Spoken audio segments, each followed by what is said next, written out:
ভাই খেতে খুতে আগেন কে বাইতে টয়লেট না। রহিম অনেক ছিলা? এ বাসার ময়লাগুলো ফালাইতে গেছিলাম ভাই, আপনি কোনে গেছিলেন? আমিও এই ক্ষেত্রে ময়লাই ফেলাইতে গেছিলাম, আমার পার্সোনালটা। ভাই খেতে খুতে আগেন কে বাইতে টয়লেট নাই?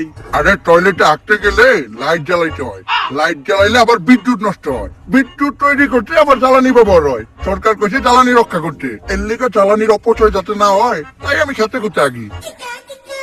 আর জানোই তো গ্যাসে তেল নাই, কিন্তু সংসদে তেলের অভাব নাই।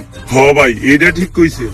আর কইও না কোন এক দেশে থাকি, মাঝে মধ্যে মনে হয় যে 2018 সালে চুল কালার করে টিকটক করলে ভালো আসিল। হয়তো তখন 2-4টা চর্চাবুর খাইতাম, কিন্তু এখন থাকতাম দুবাই, লইতাম একটা গাই না হইলেও কোনো সমস্যা নাই, লইতাম একটা টিকনি, পরাই দিতাম বিকনি।